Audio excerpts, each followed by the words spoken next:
Buenas tardes, vamos a comenzar, si os parece bien, aunque todavía hay un goteo de gente entrando, pero bueno, poquito a poco. Bueno, vamos a empezar con la sesión de tarde.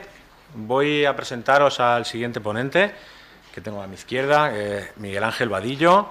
Muchas gracias, Miguel Ángel, por aceptar nuestra invitación, que además tu respuesta fue positiva, inmediata y entusiasta, y te agradecemos mucho que estés aquí. Miguel Ángel, para quien no lo conozcáis, es investigador senior en la Facultad de Psicología de la Universidad Autónoma de Madrid, a través del programa de Excelencia Investigadora de la Comunidad de Madrid. Se formó en la Universidad de Deusto, en Bilbao, donde obtuvo su grado de doctor, bajo la tutela de la profesora Elena Matute. Durante unos años fue profesor en esta misma universidad, para después trasladarse a Londres, donde trabajó como investigador, tanto en el King's College como en el University College de esta ciudad, que, bueno, seguro que los conocéis, pero son dos de las más prestigiosas instituciones de investigación de nuestro continente. También es licenciado en Antropología Social y Cultural por la UNED, así que también tiene vinculación con esta casa. Su labor investigadora, que tiene un elevado impacto internacional, se centra en diferentes aspectos de la condición humana, como procesos de atención, memoria, aprendizaje y toma de decisiones.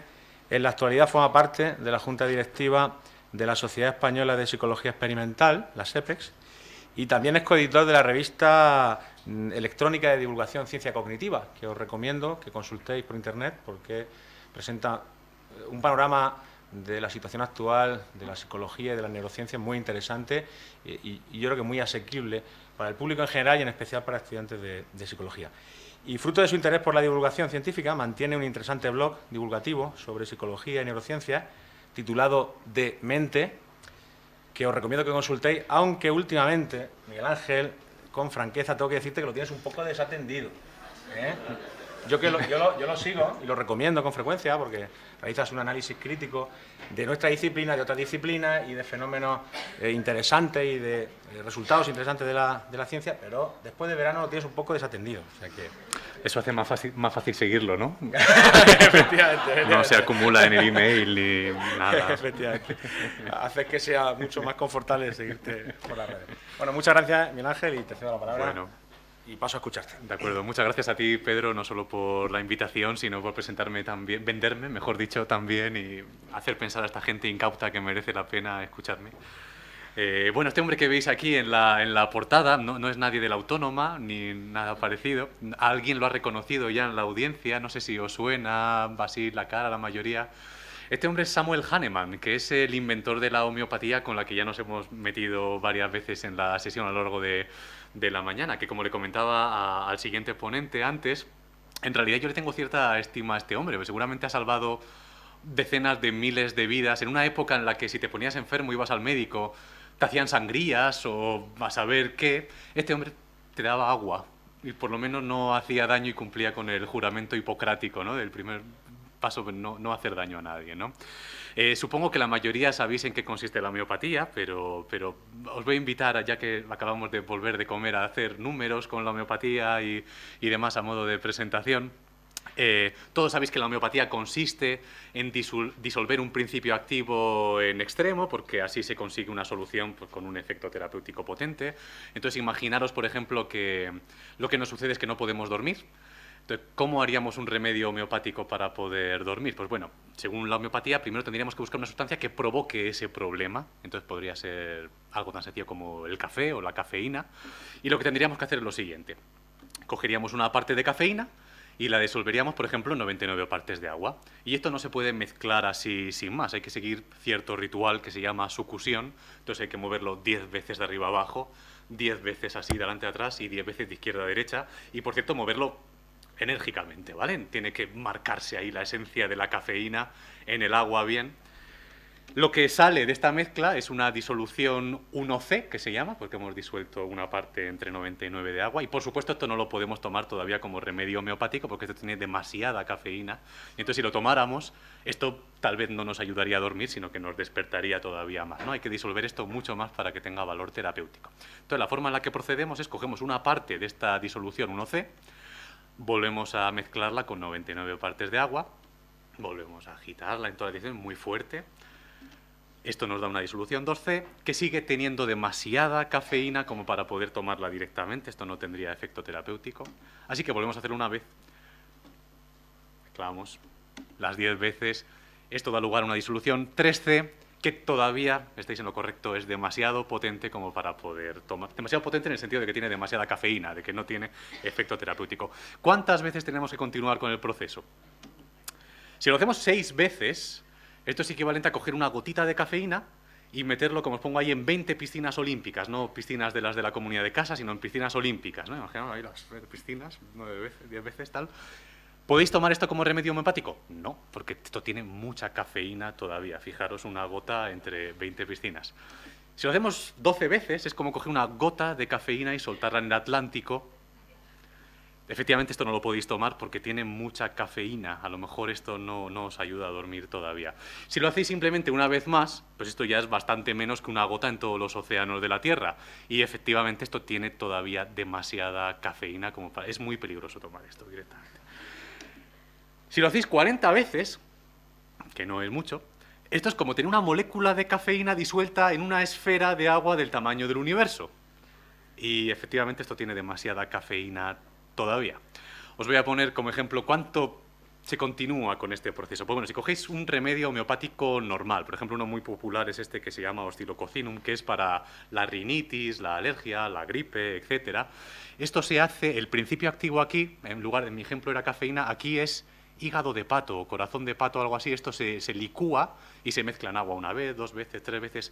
¿Cuántas veces?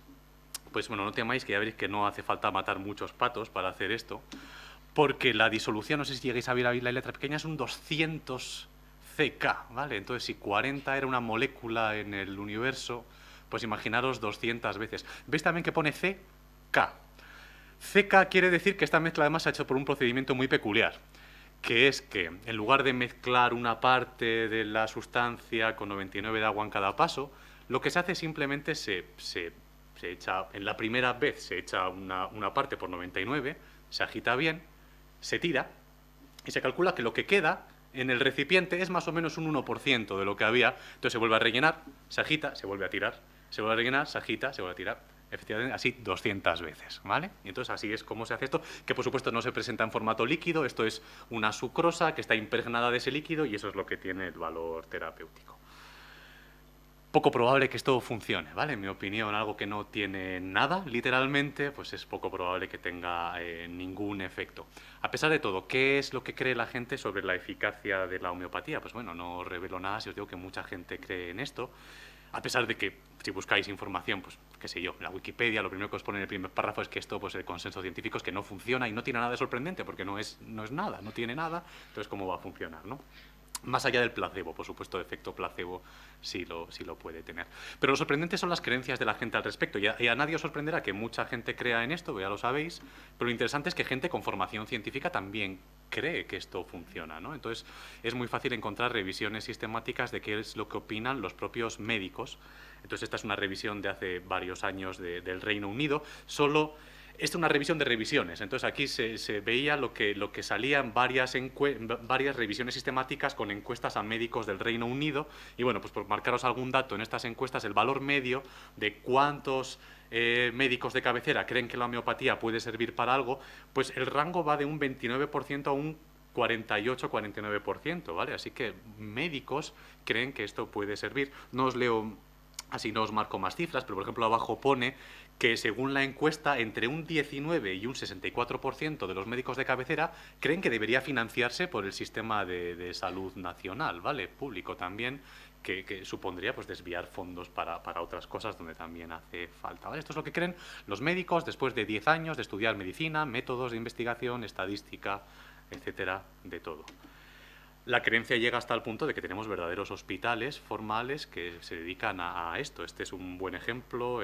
Todavía funciona el hospital real homeopático Royal porque funcionaba bajo la protección de la familia real británica, que es ferviente defensora de la homeopatía. Este hospital ya no se llama así, ahora se llama Hospital para la Medicina Integrativa, pero bueno, pues esto quiere decir que en lugar de solo homeopatía, pues es homeopatía con acupuntura, con reiki, con lo que queráis. Y este hospital no funciona de forma totalmente independiente, es un hospital que pertenece al trust de de UCL, donde trabajé yo también. Entonces es un hospital protegido por una gran universidad europea, ¿vale? Entonces, bueno, esto está protegido por el mundo académico, estándar, ortodoxo, etcétera, ¿vale? Más datos sobre... la verdad es que no me he molestado en buscar datos de España, que entiendo lo que es lo más cercano, pero es más fácil encontrar datos para el Reino Unido. La Asociación Británica Homeopática estima que hay unos 400 médicos de cabecera que recetan homeopatía de forma regular. Esto es muy fácil de seguir en el Reino Unido porque hay una base de datos pública donde uno puede ver qué medicamentos se recetan en cada consulta del país. Entonces, son unas hojas de Excel enormes donde uno busca homeopatía y realmente salen muchas entradas, ¿vale? Con ese término. Se estimaba aquí en esta página que hay unos 200.000 pacientes que lo consumen de forma habitual, ¿vale? Más allá de consumo puntual, una parte muy importante de la población lo consume de forma regular. Con unos costes, estos no son datos del Reino Unido, aunque está en la página británica, está tomado un estudio estadounidense. En Estados Unidos se estimaba que los americanos se gastan unos 6 billones de dólares al año en homeopatía. Yendo a un estudio más antiguo, si uno va no solo a la homeopatía, sino a la medicina alternativa en general, la factura, esto era hace ya 10 años, es de en torno a los 33 billones de dólares, ¿vale? Entonces esto tiene la magnitud un poco de los rescates bancarios, estos que hacemos en España, pues es como un rescate bancario cada año en medicina alternativa en Estados Unidos, ¿vale? En el primer mundo, en el así llamado primer mundo.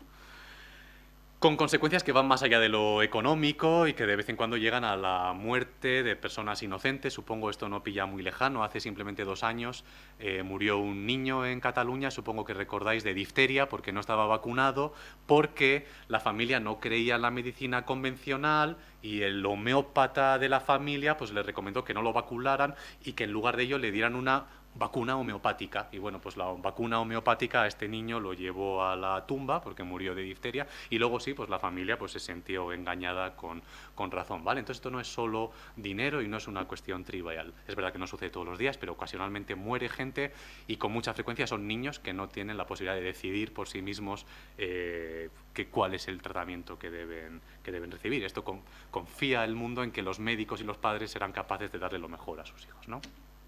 Y bueno, suelo empezar siempre con estas charlas con homeopatía, porque es un ejemplo particularmente claro de cómo puede ser tan popular algo que es tan poco probable que funcione, pero por supuesto estamos rodeados de otro tipo de terapias que probablemente son igual de poco efectivas. En el caso de la acupuntura ya ha salido durante las sesiones, hay muy pocos estudios de calidad sobre acupuntura y los pocos estudios que tienen los controles adecuados, tamaños muestrales adecuados, preregistrados, parecen sugerir que esto no funciona. El Reiki, que seguramente conocéis todos, la imposición de manos y para influir en la circulación de energía por el cuerpo, de nuevo lo mismo, apenas hay estudios de calidad. Hay muchos estudios, pero son estudios malos en general y casi cualquier revisión sistemática va a concluir o que no funciona o que no hay evidencia para saber si funciona o no funciona. Psicología, pues somos expertos en esto, ¿verdad? Las técnicas proyectivas, hace poco una revisión sistemática de Lilienfeld sobre el Rorschach sobre todo, pero también sobre otras técnicas proyectivas, pues concluía que la mayor parte de índices basados en el Rorschach no tenían ninguna validez. Unos pocos índices sí parecían tener validez, pero adolecían de lo que él llamaba de poca validez incremental, es decir, no dan información que uno no pueda conseguir más rápidamente por otros medios más económicos también, me refiero simplemente a cuestionarios o autoinformes, ¿vale? Entonces, de nuevo, técnicas muy populares, pero que no parecen aportar gran cosa. Yo apenas he hecho investigación sobre esto, pero mi poco contacto con este mundo ha sido estudiar creencias de este estilo entre el profesorado. Este es un estudio que hice con Marta Ferrero, que está aquí también en la sala, así que cualquier pregunta que tengáis se la lanzáis a ella al final de la sesión. Es un estudio en el que pretendíamos medir la popularidad de ciertas creencias erróneas entre el profesorado que la OCDE ha marcado como neuromitos, ¿vale? Y esto es un estudio que se ha hecho en varios países y nosotros queríamos medir la prevalencia de estos mitos en España y compararlo con su popularidad en estos otros países donde ya se había aplicado esta prueba. Y entonces, por ejemplo, aquí entre varios de estos mitos tenemos algunos que os van a sonar. Seguro que solo usamos el 10% del cerebro.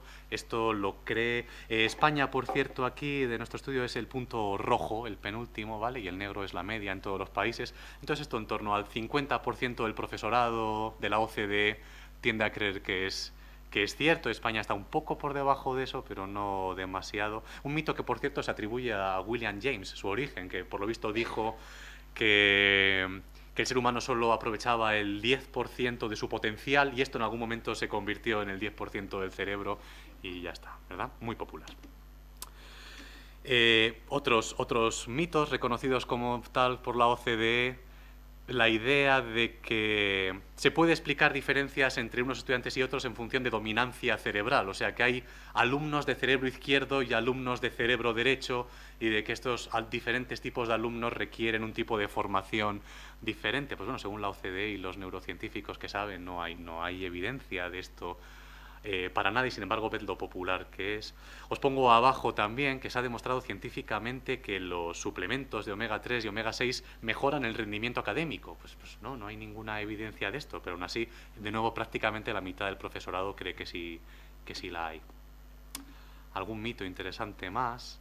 Este es el mito más popular, por cierto, en todos los países de la OCDE, que los individuos, en este caso los estudiantes, normalmente pequeños, aprenden mejor cuando se les enseña en su estilo de aprendizaje favorito. Y cuando aquí se habla de estilo de aprendizaje, nos referimos a algo muy concreto. Suelen ser paquetes que se venden a los colegios para diagnosticar a los niños, ver si su estilo de aprendizaje es visual o auditivo o kinestésico, que aprenden interactuando, tocando el entorno, moviéndose, etcétera. Lo cierto es que, de nuevo, las revisiones sistemáticas sugieren que estos métodos pues, no funcionan. Las herramientas para clasificar a los estudiantes no son válidas. Tampoco hay evidencia de que los centros que funcionan con estos métodos obtengan mejores resultados académicos, nada parecido, pero lo que sí es claro es que es una industria poderosa, ¿vale? Son negocios que realmente hacen mucho dinero a costa del profesorado. Bueno, me salto esto, pero simplemente dice no hay evidencia de que esto funcione, ¿vale? Luego hay algún mito muy gracioso, pero tiene algún valor para nosotros, como por ejemplo que si los estudiantes no beben la suficiente cantidad de agua y suficientes 6-8 vasos de agua al día, su cerebro va a encoger y entonces no van a rendir en la escuela lo suficiente, pero literalmente porque el cerebro va a encoger. Esto, si veis, en España no se ve la escala muy bien. Lo cierto es que no hay mucha gente que crea en esto, creo que son como un 7, un 8%, pero en el Reino Unido es muy popular, y es muy popular por un paquete, de nuevo, que se vende a las escuelas, y por el que las escuelas tienen que pagar un paquete, una intervención, que recomienda a los maestros pues, que varias veces al día los alumnos hagan ciertos ejercicios físicos de equilibrio, que no recuerdo en qué consisten exactamente, pero es como mantenerse a la pata coja para favorecer el equilibrio, tocarse la clavícula mientras te tocas el lóbulo de la oreja, porque esto yo no soy capaz de hacerlo, ya lo veis, estoy perdido para el sistema educativo, porque estas cosas favorecen la conexión de los hemisferios por el cuerpo calloso, etc. Parte de esta intervención también dice pues que bueno, hay que beber con los niños 9 vasos de agua al día, hay que asegurarse de que beben en clase porque a saber si no se beben por ahí. No basta con comer sopa o cosas así, porque en palabras literales de los creadores, la comida que se vende por ahí para comer no tiene agua, ¿vale? No tiene agua. Entonces hay que beber el agua así tal de la botella porque si no, no cuenta cualquier otro tipo de líquido. Y esto os podéis reír mucho, pero esto es un producto que ha sido muy exitoso en Estados Unidos y en el Reino Unido y que ha hecho mucho dinero y que recientemente acaba de llegar a Madrid, solo que aquí no se llama Brain Gym, aquí se llama ERAT, pero las siglas vienen de lo mismo, es hidratación, equilibrio, respiración, atención, mismo tipo de ejercicios, podéis entrar en la página web de esto.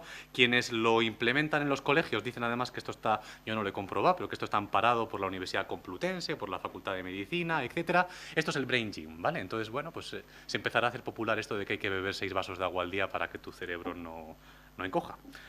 Bueno, en fin.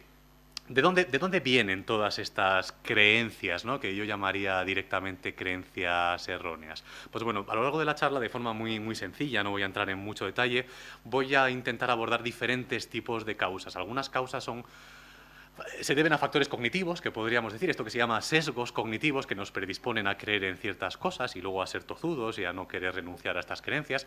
Pero también creo que parte de la razón por la que creemos en estas cosas tiene que ver con cómo funciona la ciencia como institución, de nuevo con cómo funciona la universidad, algo que ya se ha mencionado por la mañana en esta sesión. Entonces voy a intentar abordar un poco tanto lo cognitivo como lo institucional o académico, que creo que es igual de importante. Voy a hablar sobre sesgos, por supuesto la literatura sobre sesgos es enorme, cognitivos, todos conocéis la obra de Kahneman, Tversky, nada de lo que yo diga pretende sustituir a esta lectura. Tampoco voy a hablar de muchos de los sesgos que todos conocéis, del anclaje, del ajuste, tal, confío en vosotros para que encontréis esta literatura y demás, pero hay uno o dos sesgos que creo que son particularmente interesantes y que son en los que me voy a centrar.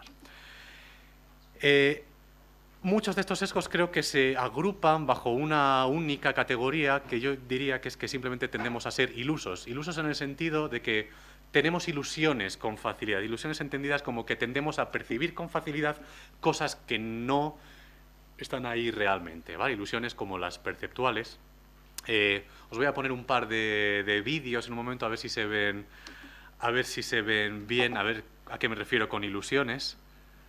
Espero que se oiga. Los tiempos. Michael Bolton dice claramente y vocalizando, aunque él canta en inglés, y que no comes gambas. Atención.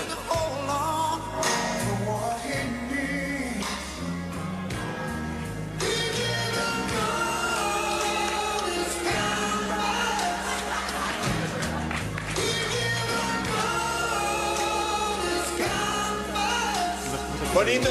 Pero si lo ponéis en casa un poco más alto, se oye perfectamente que dice lo de ya que no comes gambas, o sea, perfectísimamente, ¿vale? Yo creo que esto ilustra muy bien a qué me refiero con tener ilusiones, ¿vale? Donde no hay nada, donde solo hay azar, tendemos a imponer un orden y a percibir algo con significado. Y esto está muy claro en el ámbito perceptivo, pero también sucede en el dominio del pensamiento y de la inferencia. También donde solo hay ruido, tendemos a asumir que hay patrones, normalmente en forma de relaciones causales que están ahí o de covariaciones que asumimos que están ahí en el entorno. Os pongo de nuevo, esto os va a costar más oírlo, pero a ver si podéis oír algo, no sé si desde control se puede subir algo el volumen. El portero no ha podido averiguar para qué sirve. Un electricista que cobra 200 la hora tampoco ha podido averiguarlo. Y yo me he llevado 7 descargas eléctricas. Ahora sí que me rindo. Gracias a Dios. Joey tenía razón. No sirve para nada.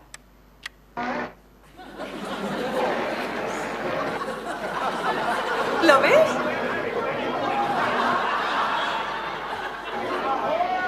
¡Lo hago yo! ¡De verdad que lo hago yo!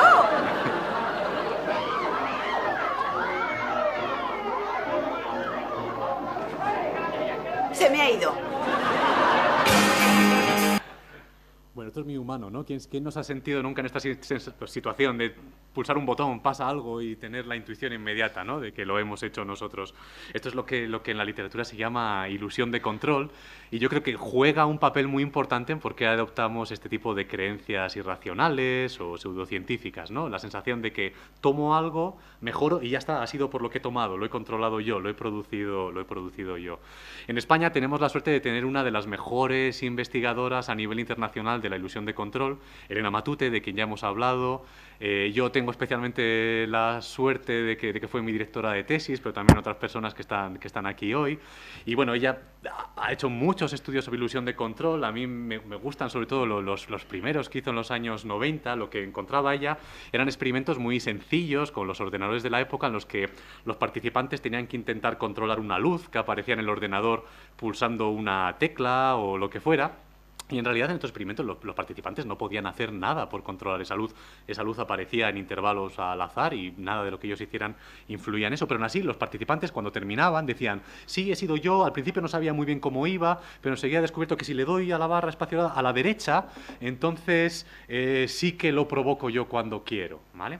Y entonces en estos artículos lo que Elena también vio es que estas ilusiones no surgían en cualquier situación, sino que había situaciones concretas en las que tendían a aparecer con mayor facilidad. Y esto en concreto sucedía cuando las personas estaban intentando controlar algo que de forma espontánea sucedía con mucha frecuencia, y también cuando emitir esta respuesta para intentar controlarlo era algo pues, que era económico, fácil de hacer y por tanto se podía emitir con frecuencia, ¿vale? Entonces la explicación era muy skinneriana. El participante hacía algo, como ese algo sucedía espontáneamente, con mucha frecuencia, era muy probable que coincidiera lo que hacía con lo que pasaba, con lo cual esa conducta tiende a repetirse, es más fácil que vuelva a coincidir una segunda vez y ya tenemos la ilusión en marcha, ¿vale? Y claro, es muy fácil ver cómo esto se puede extrapolar para entender por qué alguien puede creer en la homeopatía o lo que sea. Si tienes una dolencia crónica, pero que remite espontáneamente con mucha facilidad, como, qué sé yo, un dolor de espalda, por ejemplo, que desaparece al de pocos días normalmente y ya está, pues claro, cualquier cosa que hagas va a ir seguida de la remisión del dolor, y si lo atribuyes a eso que has hecho, a un remedio que has tomado, seguramente lo vas a repetir porque no te cuesta nada, es un medicamento, bueno, es un remedio muy barato. Entonces volverá a coincidir una segunda vez y así tienes la ilusión. Bueno, en estudios más recientes, lo que Elena y su equipo han visto es que efectivamente unas personas son más proclives que otras a experimentar este tipo de ilusiones causales en el laboratorio, y esta susceptibilidad a las ilusiones causales correlaciona, por ejemplo, con su tendencia a creer en fenómenos paranormales o a creer que funcionan remedios de este estilo, etcétera, ¿vale? Y tenemos también estudios de gente del departamento, de Cristina, en esta misma línea, demostrando que las personas que son más susceptibles a estas ilusiones, pues también presentan más problemas de juego patológico o una mayor proclividad a estos problemas, etcétera, ¿vale? Así que parece que puede ser un rasgo estable de personalidad. En un artículo reciente que os recomiendo a todos los que os dediquéis al mundo de la clínica, Lilienfeld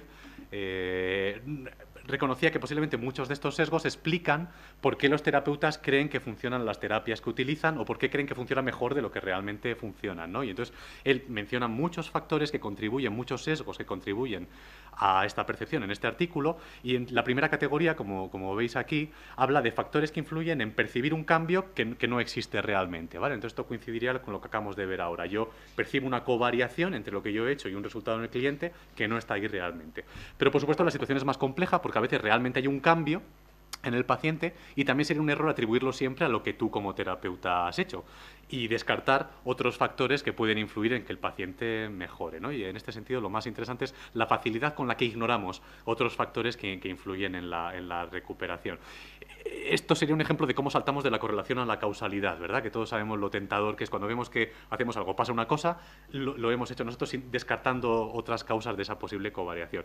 Por eso nos sorprenden tanto estas correlaciones entre cosas que no tienen nada que ver. Y aquí os pongo un ejemplo de una página web que produce artificialmente estas correlaciones sin sentido y debidas totalmente al azar, ¿vale? Por ejemplo, aquí esto fue pulsando al azar en esta página, me sale que la cantidad de gente que se ahogó por caerse de una barca correlaciona con la tasa de divorcios en Kentucky, por ejemplo. También que la tasa de divorcio en Maine correlaciona con el consumo per cápita de margarina en Estados Unidos. Y esta última es mi favorita, pero me salió por casualidad, os lo prometo, que es que el número de personas que se ahogan por caerse en una piscina correlaciona con el número de películas que hace Nicolas Cage cada año, ¿vale? Entonces, esto es gracioso porque, claro, tendemos a buscar una explicación para estas correlaciones y obviamente no la hay, esto es el azar y nada más, ¿vale? A veces hay más cosas que no son el azar, pero que tampoco son lo que nosotros pensamos que explica la covariación. Cuando tenemos, por ejemplo, un dolor de espalda crónico, volviendo al mismo ejemplo de antes, ese dolor no es igual todos los días, unos días nos duele más, otros días nos duele menos, normalmente pues va a oscilar en torno a un nivel intermedio, pero no va a ser igual todo el rato. ¿En cuál de estos momentos es más probable que nos tomemos esa pastilla, ese remedio homeopático o lo que sea? Pues hombre, lo vamos a tomar aquí, aquí y aquí. Y por simple regresión a la media, pues claro, vamos a mejorar, pero eso no quiere decir que esté funcionando. Lo que está explicando la covariación es la simple regresión a la media o lo que podéis llamar la historia clínica de la enfermedad o lo que sea, ¿verdad? Y, por supuesto, el factor omnipresente en cualquier mejoría terapéutica es el efecto placebo, que normalmente es mucho más poderoso de lo que la gente estima. Yo el ejemplo que pongo en clase siempre de un tratamiento que se utilizó durante 3 décadas para los pacientes que habían tenido una angina de pecho. Entonces, esto se empezó a hacer, por lo visto, en los años 30. Alguien pensó que cuando alguien había tenido una angina de pecho, si se seccionaba esta arteria, que se llama así, arteria mamaria interna, que no pasa nada si te la seccionan, alguien pensó, bueno, si esto se corta el flujo de sangre por aquí, esa sangre irá por otro circuito hacia el corazón y mejorará la irrigación del tejido cardíaco, y entonces, bueno, así será más difícil que se repita ese episodio. Esto se hacía con los pacientes, funcionaba muy bien, le daban las gracias al médico, mi vida ha cambiado radicalmente, por fin puedo volver a hacer deporte y demás. Hasta que en los años 50 un tal Kopp decidió que iba a hacer un estudio ciego randomizado con esto. Entonces, a la mitad de los pacientes los operaron, como se hacía siempre. Pero a la otra mitad de los pacientes los llevaban al quirófano, les abrían e inmediatamente después los volvían a coser otra vez sin hacerles absolutamente nada. Y ni siquiera el médico de cabecera de ellos o su cardiólogo sabían que no se les había operado realmente. Pues bueno, estos pacientes también volvían al médico, le daban las gracias, mi vida ha cambiado totalmente, por fin vuelvo a ser como cuando era joven, y se sentían efectivamente igual de bien que la gente del grupo experimental, ¿vale? Entonces, así de poderoso puede ser el efecto placebo, ¿vale? Yo creo que es un ejemplo perfecto. Luego, la correlación no explica nada. Entonces, bueno, yo creo que este es uno de los conjuntos de factores que explica que creamos cosas raras, que somos proclives a, sobre la base de muy poca evidencia, ver un patrón ver relaciones causales que ahí no están o atribuirlas a cosas que no son a lo que realmente se deben. Ese es uno de los factores. El otro factor es que una vez de que desarrollamos este tipo de creencias, nos cuesta mucho renunciar a ellas en base a la evidencia o en base a la crítica de los demás. Hay una literatura psicológica muy abundante sobre este tema que os recomiendo leer. Esta revisión sistemática de Lewandowski es fantástica sobre el tema. Todo ello va de estudios que muestran cómo a la gente le das una pieza de información, al de 10 minutos le dices, oye, aquella información que te di, por cierto, perdona, es falsa, nos hemos equivocado, tal, y al de media hora le preguntan, oye, ¿qué recuerdas sobre aquello que te conté? Y la gente sistemáticamente tiende a creer en lo primero que se le contó y no en la corrección. Entonces esto pasa con cuestiones neutras, imaginaos con cuestiones que tienen que ver con la política, con la medicina, con la salud, etcétera, donde es mucho más fácil de entender que seamos reacios a abandonar creencias, ¿no? El ejemplo en el ámbito sanitario perfecto de estos son las creencias de los antivacunas, de que las vacunas producen autismo, etc. Supongo que muchos sabéis que esto proviene de un estudio de este hombre, que igual no lo conocéis por la foto, un tal Andrew Wakefield, que en el año 98 publicó en The Lancet un estudio con unos pocos niños, eran 9, 10, 11, algo así, donde él observaba que justo después de haberse puesto la vacuna, ¿cómo se llama? La MMR es en inglés, pero en castellano es la de rubeola y demás, ¿no? La triple vírica, eso es. Pues que justo después de haberse puesto esta vacuna, estos niños habían desarrollado rasgos autistas y entonces, pues bueno, hacía una llamada de atención sobre esto, ¿no? Lo cierto es que pocos años después se descubrió que este hombre se había inventado bastante, y eso que eran pocos datos, pero incluso dentro de esos pocos datos había inventado bastantes de ellos. Se sabía que quería hacer negocio con esto porque estaba preparando un kit para la detección temprana del autismo debido a estos factores de haberse puesto la vacuna, etcétera. A este hombre se lo expulsó del Colegio Oficial de Médicos británico, la revista se retractó de este artículo también. Por supuesto, sabemos a día de hoy, los estudios epidemiológicos muestran bastante claramente que no hay ninguna relación entre ponerse esta vacuna o no, no hay ninguna correlación temporal entre cuándo se pone la vacuna y cuándo aparece el autismo, etcétera, pero el daño está hecho. E incluso a día de hoy, en las revisiones sistemáticas donde se ve qué razones da la gente para desconfiar de las vacunas, una de las principales razones, no lo llegáis a ver ahí bien seguramente, pero es el miedo a que las vacunas tengan efectos secundarios, ¿vale? Entonces este sigue siendo uno de los principales miedos de los padres que no quieren vacunar a los hijos. Y sabemos también que cuando intentamos corregir estas creencias y a los padres les decimos, oye, no creas esta información, tenemos toneladas de evidencia que muestran que esta información es falsa. Pues bueno, sabemos que cuando intentamos corregir estas creencias, el efecto de esa corrección es el contrario del que deseamos. Este es un estudio que se publicó hace 2 o 3 años y lo que se veía es, bueno, el estudio es muy complejo, tiene muchos datos, pero me interesa este dato de aquí. Esto es la tendencia del grupo control a decir que a sus hijos, pues que sí, que piensa vacunarlos en el futuro, ¿vale? Entonces, veis, esto es lo que el grupo control dice y esto es lo que los padres de 4 condiciones experimentales dicen que van a hacer con sus hijos. Y veis que en una de las condiciones, cuando intentas corregir, y dice a los padres, ¿no?, que no hay ninguna relación entre vacunas y autismo. Pues bueno, si esto se lo dices a los padres, por cierto, que son aquí los que tienen actitudes de partida menos favorables hacia las vacunas, lo que consigues es que baje su predisposición a vacunar a sus hijos.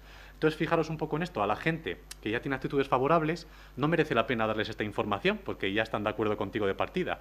Y a la gente que no está de acuerdo, si les das esta información, cuando terminas todavía están más en desacuerdo contigo que al principio. Entonces, paradójicamente, estos autores concluyen que es mejor no intentar corregir estas creencias de los padres, que es mejor no decirle a la gente que las vacunas son seguras, porque en realidad a quienes ya creen esto estás predicando un poco, no sé, ya cosas conocidas, y a quien no te quiere escuchar, pues solo puedes desatar la reacción contraria, ¿vale? Entonces yo creo que es un buen ejemplo de lo tozudos que somos, incluso con cuestiones graves. ¿Por qué es tan difícil cambiar este tipo de creencias? Pues bueno, seguramente por muchos factores.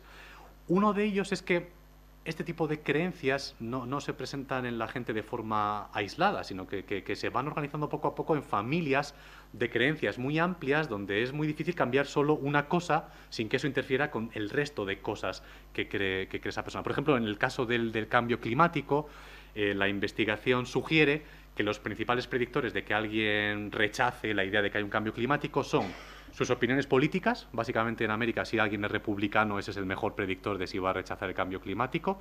Y segundo, lo que podríais llamar el pensamiento conspiranoico, esta idea de hay una conspiración de los científicos o lo que se dice ahora de los chinos nos quieren convencer de que contaminamos mucho para tener ellos una ventaja y tal. Entonces, al final estas cosas son las que predicen tus creencias.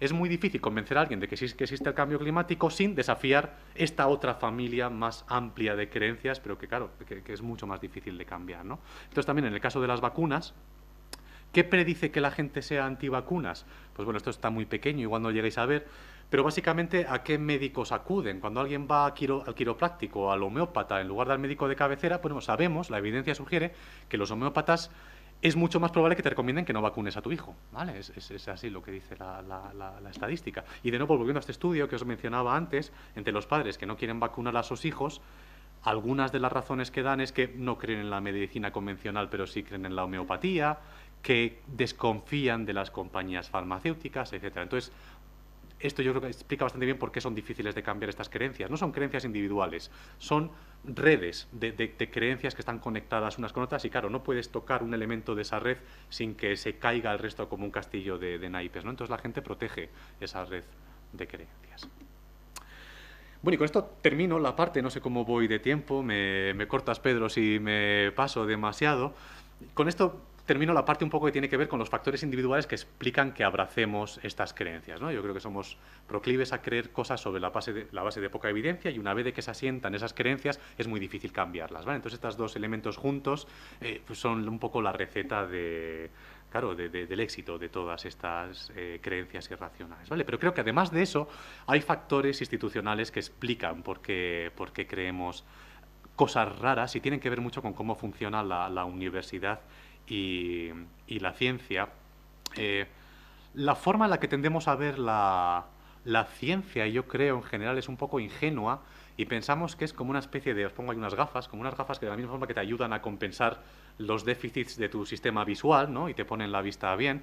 La ciencia es algo así como algo que corrige tus sesgos cognitivos, ¿no? Entonces tú tienes un sesgo, eso es, saber un patrón donde no hay nada, entonces para eso está la ciencia, te da la estadística para que veas el azar donde realmente hay azar, para que no creas ver una causalidad donde solo hay correlación, tienes grupos de control, ¿no? Etcétera. Entonces, diferentes ingredientes del método científico están pensados para compensar estos sesgos cognitivos que tenemos, de tal forma que donde solo tienes intuición y creencias irracionales, cuando te pones estas gafas, de repente ya lo ves todo científicamente y ya eso es la garantía de que no vas a caer en conclusiones erróneas y demás, ¿no? Entonces, la idea que hay aquí es que por un lado está la intuición, por otro lado está la ciencia, y esto es una separación del blanco y del negro, y ya está, ¿vale? Entonces, si queremos que la gente sea más racional, simplemente que piensen como científicos y punto. Y claro, yo creo que esto es falso. En realidad, lo que hay es una gama de grises que va desde las creencias más magufas, si queréis, y más ingenuas, hasta la ciencia excelente, que también existe, pero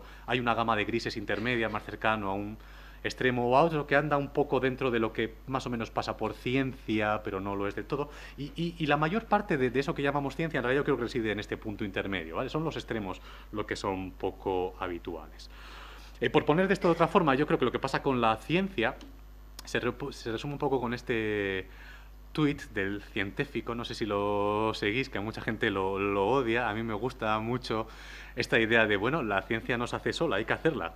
La ciencia es un producto humano y al final acaba heredando muchos de estos sesgos que tenemos las personas, y no solo es un producto humano, sino que es un producto humano que se desarrolla en cierto marco institucional que no siempre favorece que lo que salga al final sea la verdad, la razón, etcétera, ¿vale? Yo trabajo como investigador en la universidad, técnicamente no soy profesor, soy investigador, pero a mí no me pagan por descubrir la verdad ni nada parecido, a mí me pagan por publicar artículos y por pedir proyectos y cosas así, ¿vale? Entonces, claro, ese es el marco institucional, ¿vale? La ciencia va de publicar artículos, ¿de acuerdo? Entonces, eso no garantiza que lo que vayamos a obtener al final del camino sea ciencia rigurosa y buena, no, son artículos, ¿vale? Artículos sexys, atractivos, muy citados, etcétera, ¿vale? Muchos aquí igual sois estudiantes de grado, entonces igual rompo aquí cierto hechizo, pero está bien que sepáis que empieza a haber mucha gente que sospecha no solo que mucha de la investigación que se publica es poco fiable, y llega a conclusiones erróneas, sino que tal vez sea la mayoría de la investigación la que llega a conclusiones erróneas. Cuando hablo aquí este titular de por qué la mayor parte de la investigación, los resultados de investigación son falsos, este autor no se refiere aquí, Ioannidis, que es muy famoso, no se refiere a que la gente se invente la investigación o se invente los datos. No, quiere decir que siguiendo las reglas del juego de la ciencia, llegan a conclusiones que seguramente no se sostienen si uno analiza esos datos con más detenimiento o intenta repetir el estudio. Este estudio, que es muy famoso, es uno de los artículos más citados de los últimos 10 años, se basa simplemente en simulaciones, pero tenemos datos empíricos que sugieren que seguramente mucho de esto es cierto. Supongo que muchos conocéis este macroestudio que se publicó en Science hace 2 años, en el que 270 autores intentaron replicar 100 estudios de psicología tomados de revistas buenas. Eran tomados del JP General, de Psychological Science, de Journal of Personality and Social Psychology y de Learning, Memory and Cognition, creo recordar. Entonces, de 100 experimentos cogidos al azar de un año de esa revista, aquí os pongo la gráfica de los resultados. Entre los estudios originales que se publicaron, prácticamente el 100% habían tenido resultados significativos. Pero cuando se intentaron repetir, solo en torno al 36, 37, 38%, no recuerdo la cifra exacta, pudieron replicarse. Esto no quiere decir que el resto de estudios, los fenómenos que ahí se estudiaban fueran falsos o nada parecido, pero sí hace sospechar que un porcentaje importante de estos estudios, sus conclusiones podrían no ser fiables o tendrían que ser matizables, podrían no ser generalizables, etcétera, ¿vale? Para que no os sintáis mal, esto no sucede solo en psicología, es un problema de la ciencia en todo su abanico, entendido de forma más amplia. Hay evidencia de que esto pasa mucho en investigación farmacológica. Esto es un estudio un poco informal, no es muy serio, que hizo Bayern, si no me equivoco, en el que intentaban replicar varios experimentos de farmacología realizados en investigación básica, y de todos los experimentos que intentaron repetir, el 65% no se podían repetir, ¿vale? Los datos eran totalmente inconsistentes con lo que estaba publicado en el artículo original. Pensaos que las farmacéuticas, con todas sus maldades, se juegan mucho en todo esto, porque si invierten millones en un fenómeno pensando que va a ser robusto y resulta que no lo es, han perdido mucho dinero, ¿vale? Y al final acabamos pagándolo nosotros también en la factura del médico.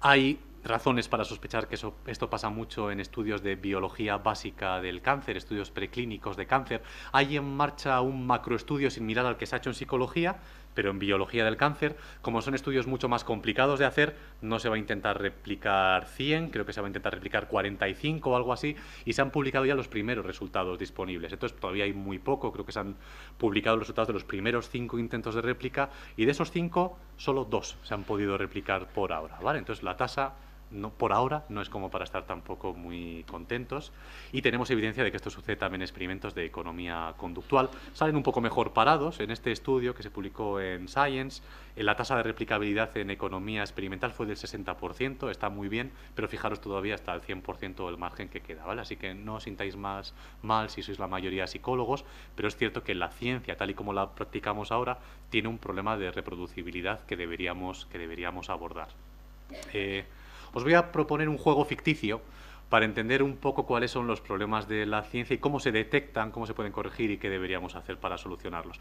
Imaginaros que yo aquí tengo al lado mío una bolsa con monedas y que yo os digo, bueno, estas monedas que tengo aquí, algunas de ellas son monedas normales, pero otras pueden ser monedas que están sesgadas, y cuando las tiras al aire es más probable que salga cara que cruz, ¿vale?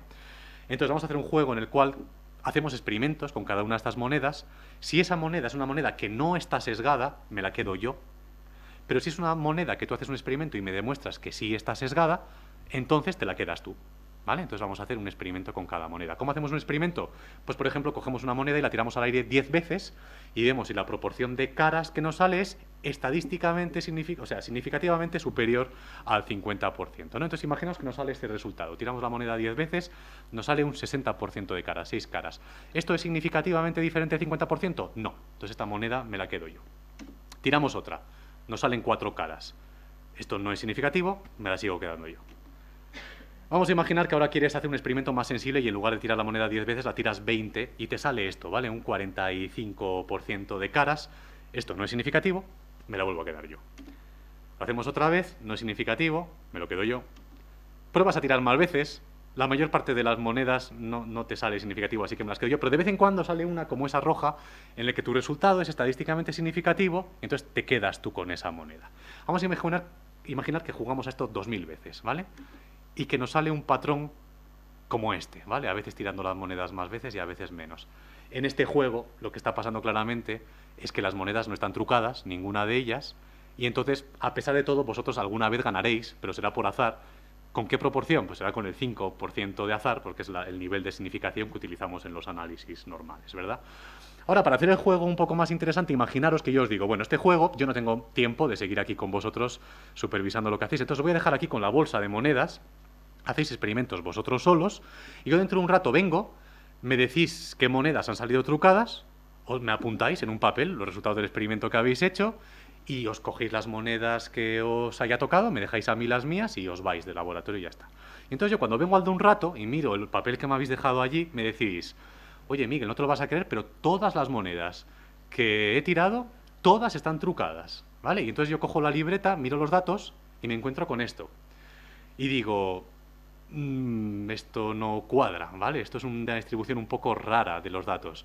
¿Qué distribución esperaría observar si la moneda realmente estuviera trucada y tuvierais la razón, ¿no? Pues bueno, sería un patrón tipo a este, aunque estuviera trucada, de vez en cuando saldrían resultados no significativos y esas son monedas para mí, ¿verdad? Esto sería lo que veríamos si vemos todos los datos. Entonces, bueno, vamos a ver lo que sucede en el caso de la ciencia, que es un poco parecido. Hacéis un experimento, yo no veo nada, me publiqué los resultados, yo me los tengo que creer y ya está, ¿no? Vamos a empezar por la homeopatía, ¿vale? Ya que hemos empezado con ella la charla. ¿Hay estudios que demuestran que la homeopatía funciona? Sí. Hay cientos de estudios que demuestran que la homeopatía funciona y seguramente no todos son chapuceros, seguramente algunos tienen muestras grandes, están preregistrados, tienen grupo control, etcétera. Pero si hacéis un ploteo de los datos, esta es un poco la forma de esa distribución. No se parece a un triángulo como el que hemos visto, ¿verdad? Es un poco asimétrico para un lado. Esto es un indicador, hace sospechar que no estamos viendo toda la realidad. O no estamos viendo todos los estudios que se han hecho, o si estamos viendo todos los que se han hecho, algo raro ha pasado con esos estudios para que se mueva su distribución de datos, ¿verdad? Y esto, bueno, nos puede hacer gracia verlo en la homeopatía, ¿verdad? Porque ya de partida sospechábamos que esto no podía funcionar muy bien. Pero ahora vamos a psicología, ¿vale? Os voy a venir, como me habéis invitado a hablar aquí, voy a hablar de mi libro y una de las cosas que me dedico a investigar es sobre procesos que se supone que son inconscientes en la cognición humana. Esto se está poniendo muy de moda en los últimos 10 años, hay muchos libros de divulgación que a lo mejor habéis leído, que cuentan cómo gran parte de lo que pasa en nuestra mente sucede sin que nos demos cuenta y muchas veces somos víctimas de estos procesos inconscientes, ¿verdad? Que a veces los dispara algo en el entorno, algún estímulo que está ahí, nos induce a comportarnos de cierta manera sin que nos demos cuenta, ¿vale? Entonces, un tipo de estudios que apoya esta idea es algo que se ha venido a llamar el priming social. Entonces os cuento un tipo de estudio, ¿vale? Y estos son literaturas serias con cientos de experimentos, ¿vale? Entonces algo de lo que yo me he dedicado es algo que se llama el money priming. Entonces en el money priming, en un estudio típico, por ejemplo, a los participantes se les pasa un cuestionario como este y se les preguntan, en general, ¿tú crees que la sociedad es justa? ¿Te parece que el sistema americano funciona bien? ¿Hay que cambiar cómo funciona América? ¿Es el mejor país América en el mundo? ¿Las políticas funcionan bien? Veis un poco lo que se está midiendo es si alguien está de acuerdo con el sistema capitalista, con cómo funciona América, etcétera. La mitad de los participantes hace el cuestionario así y la otra mitad hace exactamente lo mismo, pero el fondo de la pantalla es este, ¿vale? Entonces, ¿cuál es el resultado que pensáis que se obtiene en estos estudios? Pues que la gente está más de acuerdo con el sistema capitalista cuando esta es la imagen del fondo. ¿Cuántos estudios hay que demuestran este efecto? Cientos. Literalmente cientos, ¿vale? Sin embargo, casualmente, cuando hace poco se intentó replicar este fenómeno en 13 laboratorios independientemente, con una muestra de varios miles de participantes y habiendo preregistrado el procedimiento, pues en este estudio se intentaron replicar muchos fenómenos que salían muy bien, pero esto es lo que pasaba con el currency priming que llaman aquí, ¿vale? Que esto no salía en prácticamente ninguno de los 13 laboratorios. Y hay otra cosa parecida que es el flag priming, que tampoco salía, que es básicamente lo mismo, pero que la gente se vuelve más proamericana cuando hay una bandera de Estados Unidos en la sala en la que les hacen el experimento, ¿vale? Y entonces, claro, a esto replican algunos autores diciendo, yo no entiendo cómo nos sale el experimento, porque este experimento a nosotros nos sale siempre que lo queremos hacer, nos sale cientos de veces, le sale a otra gente con muestras enormes y de hecho es muy habitual, ¿no? En un artículo concreto pues se publicaba un listado de como 100 estudios donde esto se había explorado y parecía que salía bien, ¿no? Entonces nosotros lo que decidimos es, bueno, vamos a coger todos estos datos y vamos a hacer un gráfico como el que hemos visto antes, ¿vale? Y entonces aquí, en esta región, en este triángulo es donde esperaríamos que salieran los resultados, ¿no? Los resultados salían aquí. y sale una diagonal de nuevo un poco rara. Parece que se agrupan ahí todos los puntos en una región, ¿verdad? ¿Qué pasa al otro lado de esa región? ¿Por qué no vemos nada? Pues bueno, los estudios que estuvieran en ese lado serían estadísticamente no significativos. Eso es lo que denota ahí la región gris. Entonces, de nuevo, esto sugiere que solo estamos viendo una parte de la verdad. Puede haber cientos de estudios así, pero no sabemos si hay otros estudios donde esto no sale y no se han publicado, o no sabemos, que esto es mucho más probable, si hay muchos estudios donde esto no salía, y a base de, luego hablaremos si hay tiempo, de hacer trampitas, pues estos estudios han cruzado al otro lado de ese triángulo y se han convertido en significativos, que esto es mucho más probable. Os pongo otro ejemplo en el que hemos hecho algo de investigación. Imaginaros, en estos estudios normalmente se hacen con hombres y se presentan al participante como si fueran dos estudios independientes. Entonces, en el primero de estos estudios se le dice, bueno, te vamos a poner aquí unas imágenes de mujeres muy atractivas, entonces imagínate cómo sería pasar una velada con una de estas chicas, estar toda la noche en una cena romántica hablando con ellas, y luego a lo mejor una cosa lleva a otra y os vais a la casa de uno de los dos y a saber qué pasa, ¿verdad? Fantasead un poco con esto y escribís una redacción de 10 líneas sobre lo que creéis que va a pasar. Los participantes hacen esto, después hacen un montón de tareas en el laboratorio, todas inconexas, y después los llevan a otro laboratorio y dicen, bueno, aquí vamos a hacer otros experimentos. Entonces, en este otro experimento se le dice al participante, bueno, te vamos a poner una serie de listas de productos y tú di que estarías dispuesto a pagar por estos productos, ¿vale? Y os podéis imaginar, el resultado es que los hombres están dispuestos a pagar más por estos productos después de haber visto fotos de mujeres atractivas, pero no después fotos de mujeres con un atractivo neutro. Con las mujeres no pasa esto. Con las mujeres, según esta literatura, lo que pasa es que si ven hombres atractivos, aumenta su predisposición a mostrar signos conspicuos de benevolencia, ¿vale? Son buenas personas, o buenas madres, o lo que queráis, ¿vale? Nosotros intentamos en un artículo replicar esto en 9 experimentos con muestras, en algunos casos, de 300 participantes. No nos salían ninguno. Respuesta de los editores: lo estáis haciendo mal porque sois muy chapuceros, porque sois recién llegados a este área. Dicen, bueno, vamos a ver si lo hacemos tan mal. Vamos a ver la evidencia previa que hay publicada sobre esto. Pues bueno, la evidencia previa era esta, ¿vale? Estos son nuestros estudios y esto era lo que había publicado antes. Entonces, bueno, este patrón ya os resulta familiar, ¿vale? ¿Quiere esto decir...? Esto normalmente se atribuye a la publicación selectiva, a la idea de que solo se publican resultados significativos. ¿Es eso realmente lo que está pasando? Seguramente no. Tenemos, bueno, me voy a saltar esto porque me quedan solo 10 minutos. Seguramente lo que está pasando, y esto lo hemos hecho todos los que hacemos investigación, algunas veces dándonos cuenta y otras veces sin darnos cuenta, más bien pasan cosas del siguiente estilo, de que yo hago un estudio y tengo 2 variables dependientes, por ejemplo, ¿no? Y me da igual si el resultado sale en la variable A o en la B. Entonces, como me da igual, salga en lo que salga, yo lo cuento como que ha salido un resultado significativo en el artículo. Si hago eso, mi tasa de falsos positivos ya no es del 5%, es, por ejemplo, del 9%, como en estas simulaciones. Puedo hacer un experimento y si los datos no salen pero prometen, pues meto 5 participantes más, y si sigue sin salir meto otros 5, y si meto 10. Si hacéis eso, la tasa de falsos positivos ya no es del 5%, es más alta. Puedo hacer los análisis y si no salen, meto un covariable. Si hacéis eso, la tasa de falsos positivos ya no es del 5%. Puedo hacer un experimento con 3 grupos y si uno sale mal, pero los otros 2 bien, pues escribo un artículo contando los 2 que salen bien y el otro no cuento nada. Si hacéis eso, la tasa de falsos positivos ya no es del 5%. ¿Sabéis cuál es la tasa de falsos positivos si hacéis todo eso a la vez? Del 60%. O sea, os pueden dar un dataset con datos totalmente aleatorios y a base de rebuscar un poquito siempre sale algo. Y por supuesto, si siempre os sale algo, os lo vais a creer porque sois humanos al fin y al cabo y vais a pensar que habéis descubierto algo, ¿vale? Entonces yo creo que este es el verdadero enemigo de por qué buena parte de la investigación no es reproducible, porque queriendo o sin querer, cuando analizamos los datos, en lugar de poner a prueba hipótesis, que es lo que deberíamos hacer, hipótesis establecidas de antemano, lo que hacemos es explorar los datos. Los analizo así, los analizo así, he encontrado algo, después de haberlo analizado de 8 formas. Esto es como si yo cojo una diana, tiro 20 dardos y digo, uno ha dado en el centro, qué buena puntería tengo, ¿vale? Pues no funciona así. Y por supuesto tenemos evidencia de que esto lo hacemos los investigadores. Hay cuestionarios donde la gente pues confiesa que hace estas cosas. Hay evidencia de tesis doctorales que se compara la tesis doctoral con el artículo final y resulta que en el artículo final hay 5 sujetos más que en la tesis, o hay un covariable que no había en la tesis, o cosas de este estilo, ¿vale? Entonces sabemos que esto se hace. Y por supuesto esto se hace por lo que decía al principio, a los investigadores no nos pagan por descubrir la verdad, nos pagan por publicar. Entonces, cuando creerme estos análisis hace que mis hijos coman, y creerme estos otros análisis hacen que yo no pueda publicar nada y que no me acredite la NECA y que me vaya a la calle, pues la decisión es muy fácil, ¿no? Como dice Richard Dawkins en algún libro, cuesta mucho que alguien entienda algo cuando tu sueldo depende de no entenderlo. Pues eso nos pasa también a los científicos. Otro problema terrible de la investigación actual relacionado es el escasísimo poder estadístico de nuestros estudios. El poder estadístico es, con la muestra que tú tienes, cómo de probable es que encuentres una diferencia si realmente existe. Todos sabéis que un estudio es mejor hacerlo con 1000 participantes que con 10, ¿verdad? La razón por la que es mejor hacerlo con 1000 es que con 1000 podemos detectar diferencias pequeñas, tenemos más potencia estadística. ¿Cuál es la potencia estadística de los experimentos de psicología? Pues bueno, Cohen fue el primero que midió esto, y en psicología social en los años 60 le salía que la potencia estadística media era del 46%. O sea, asumiendo que los investigadores están explorando un fenómeno real, solo esperarían encontrar resultados significativos el 46% de las veces. Merece la pena hacer un estudio que si tienes la razón solo va a salir bien el 40% de las veces. Es un poco raro, ¿verdad? Desde entonces han hecho docenas de estudios de este estilo y no hay ninguna tendencia a que la potencia estadística esté mejorando. Esta es un poco la representación gráfica.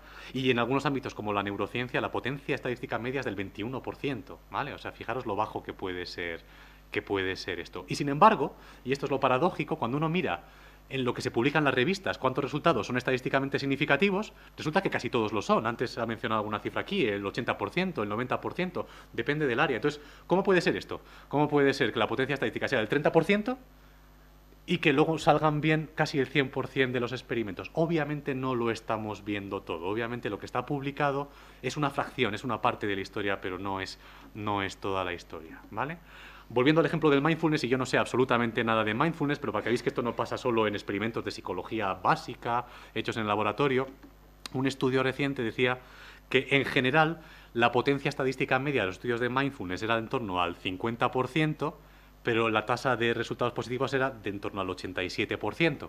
De nuevo, esto no es toda la historia. Si uno mete todos estos resultados en un metaanálisis, el efecto medio que salga en el metaanálisis forzosamente va a exagerar el efecto real de estas intervenciones, ¿vale? Porque aparte de lo que estamos viendo, hay otras cosas, o datos que nos han publicado, o análisis que eran los que se iban a hacer originalmente y no hemos visto, etcétera.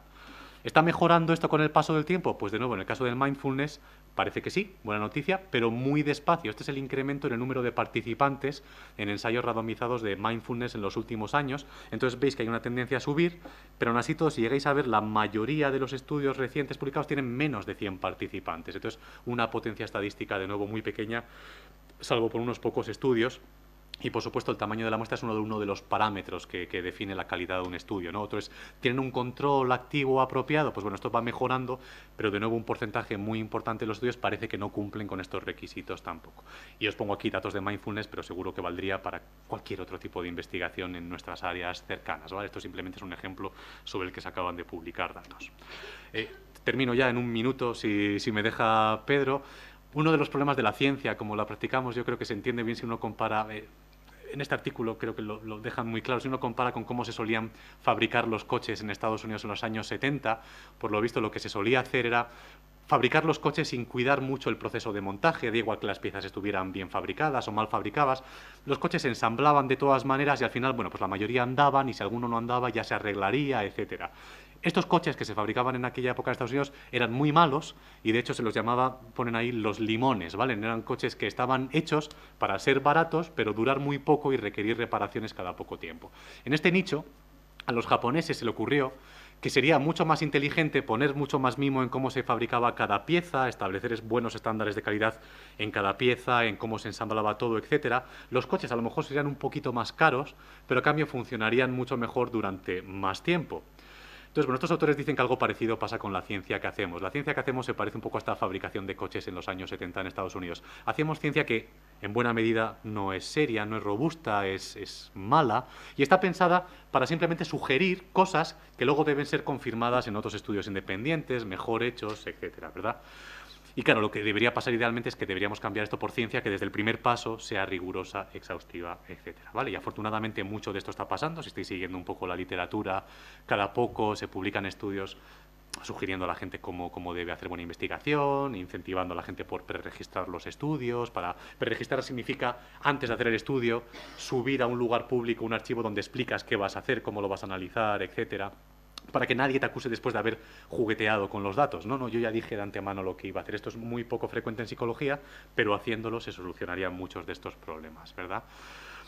Entonces, volviendo un poco a mi tema original, creo que esto es una de las razones por las cuales también florecen fácilmente las pseudociencias. En un ámbito académico donde no toda la ciencia es rigurosa, es muy fácil para mucha gente desentenderse de lo que dice la ciencia, porque es muy fácil decir, bueno, la psicología hoy dice esto, mañana dice lo contrario, y ¿qué más da? Mira, son experimentos chapuceros. Entonces, por una parte, legitima esta interpretación de lo que hacemos los científicos, pero por otra parte, con este criterio tan laxo para decidir qué es científico y qué no es científico, es posible conseguir evidencia científica para cualquier cosa, para la homeopatía, para la acupuntura, lo que sea. Entonces, yo creo que es responsabilidad nuestra elevar un poco el estándar de la ciencia para que la gente confíe en nosotros por una parte, pero por otra parte también para que sea más difícil vender esta etiqueta de que algo es científico o probado científicamente de lo que es ahora, que es demasiado fácil de comprar esa etiqueta, creo yo. Entonces, bueno, termino ya con esta diapositiva, así que mi conclusión sería aprended ciencia si sois estudiantes y si sois investigadores también, pero no cualquier ciencia, buena ciencia y bien hecha.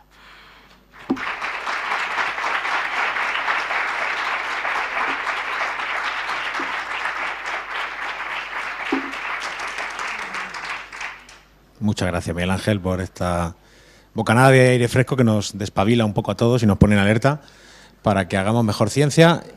¿Preguntas, por favor? Miguel Ángel. Bueno, no va a ser una pregunta, va a ser felicitarte por tu excelente conferencia. Además, has contribuido a corroborar eso que he dicho esta mañana de que la ciencia es el sistema más autocrítico que hay y esa es nuestra gran ventaja. No se puede encontrar en ninguna otra fuente de conocimiento nada más autocrítico que la ciencia, y un excelente ejemplo de lo que digo es tu conferencia. Así que muchas gracias. Sí. Si puedo añadir algo al respecto, me gusta mucho un artículo que se acaba de publicar, se va a publicar de hecho en el Annual Review of Psychology, que va sobre esto mismo. Ellos dicen, los autores, Simonson, Nelson, etcétera, toda esta gente que ha estado detrás de la crisis de reproducibilidad, dice, es un error llamar a esto la crisis de la reproducibilidad en psicología. Esto es el renacimiento de la psicología. Pensad en las cosas que han pasado en los últimos meses. De repente hemos pasado de que todos los experimentos tenían 20 sujetos a que hay estudios hechos con 5.000 participantes que se pasan simultáneamente en 20 laboratorios de diferentes partes del mundo, se preregistran estudios. Hay artículos ahora que se aceptan antes de pasar el experimento, de tal forma que se garantice que no hay sesgos de publicación. Fijaos lo que ha cambiado el mundo de la investigación en solo 2 años. Esto no es una crisis, esto es un renacimiento, realmente, dicen ellos, ¿vale? No llamamos crisis económica a cuando se recupera la economía, llamamos crisis a cuando se hunde la economía. Entonces, las cosas se están haciendo muy bien y en muy poco tiempo. Yo creo que esto es muy loable y habla muy bien de lo que hacemos, efectivamente. Sí. Vamos a quedar mejor después de esta crisis, no tengo dudas. ¿Alguna pregunta? Sí, yo quería hacer un comentario en cuanto a qué responsabilidad tiene también el propio sistema actual de ciencia en que estas cosas ocurran, desde las exigencias por parte de quien te evalúa a las propias exigencias de las publicaciones. ¿Qué publicaciones son receptivas a que les publiques, por ejemplo, resultados negativos, cuando como científicos sabemos que algo no, o sea, el conseguir saber que algo no funciona o que no va por ahí es tan importante como conseguir validar una hipótesis, ¿no? Yo en esto, mi actitud es bastante marxista. Al final creo que somos todos víctimas de una infraestructura que se ha montado y somos piezas, peones muy insignificantes de eso, dentro de esa infraestructura. Pero dicho esto, también creo que hay muchos signos de que las cosas están cambiando muy rápido. Por ejemplo, lo que justo mencionaba ahora, de que empieza a haber revistas que aceptan o no tu artículo antes de que recojas los datos y se comprometen a publicarlo, salga lo que salga. Si sale un efecto nulo, lo van a publicar también. Esto no lo hacen revistas minoritarias, esto lo hace Psychological Science, Journal of Experimental Psychology General, lo hace Cortex, por ejemplo. Entonces, yo creo que estamos viendo cada vez más la publicación de muchos resultados nulos, algo que no se había visto antes. Entonces, las cosas están mal en ese sentido, yo creo que das en la diana, pero al mismo tiempo yo creo que es justo reconocer que están cambiando las cosas en este sentido, ¿no? Y las revistas Open Access, por ejemplo, claro, no tienen esta limitación tradicional de páginas que tienen las revistas en papel. Entonces, en revistas como PLOS ONE o Frontier sí que yo creo que es mucho más fácil publicar resultados nulos. Claro, son revistas que todas requieren que tú tengas financiación para pagar esos artículos, ¿no? Con lo cual el sistema sigue sin ser perfecto, pero con respecto a cómo estaba todo hace 15 años, yo creo que en ese frente se ha mejorado también. Por supuesto que esto no aborda el tema de qué pasa con las agencias de acreditación, la NECA, que sigue valorando a día de hoy más la cantidad que la calidad. Yo supongo que bueno, hay que dar tiempo a que estas cosas cuajen también, ¿no? Pero no desespero con respecto a la posibilidad de que acabe triunfando un sistema más basado en la calidad que en la cantidad. Mi opinión personal, claro. ¿Más preguntas? ¿Reflexiones? Marcos, voy para allá.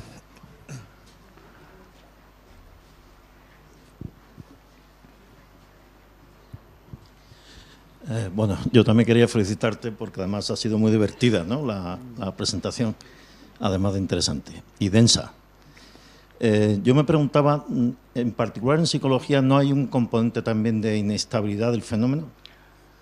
Bueno, hay más ruido en los datos, podríamos decir, No, si quieres. ¿No es propio de los fenómenos psicológicos que sean algunos de ellos bastante inestables? Esto es una de las reivindicaciones que se está haciendo, por ejemplo, de estos fenómenos de priming social que yo os comentaba que se replican muy mal y están un poco en el centro del debate de la crisis actualmente.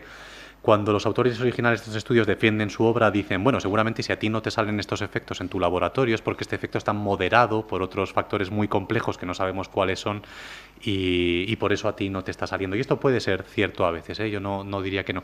Pero eso no explica esta evidencia de sesgos que uno observa cuando metaanalíticamente mira lo que está pasando, ¿no?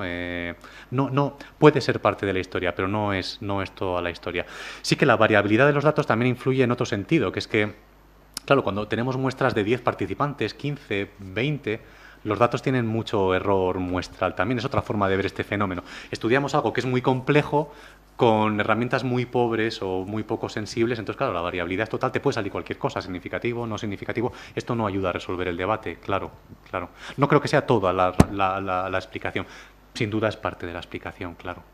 Y como comentábamos antes, en economía, imaginaros, ¿no? Todavía factores más macrosociales, etcétera, pues la cantidad de ruido, la cantidad de factores. Tal vez, de hecho, estos factores no se presten a ser estudiados científicamente con facilidad, ¿no?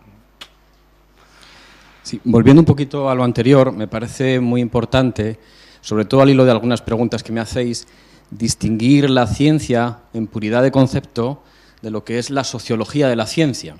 Ambas cosas están pues, muy hermanadas, muy intrincadas, pero son cosas diferentes.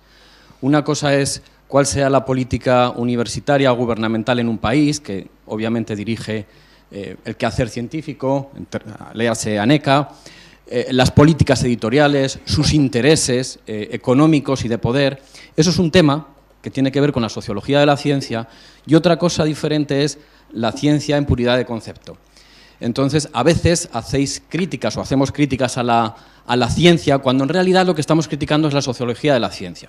Y creo que es preciso distinguirlos, porque si no nos damos un tiro en el pie. Hay que cambiar más la sociología de la ciencia que la ciencia en sí. No ataquéis a lo que no es el objetivo. A veces desconfiéis de la ciencia y en realidad de lo que estáis desconfiando es de la sociología de la ciencia. ¿Alguna pregunta más? ¿No? La última. Vale.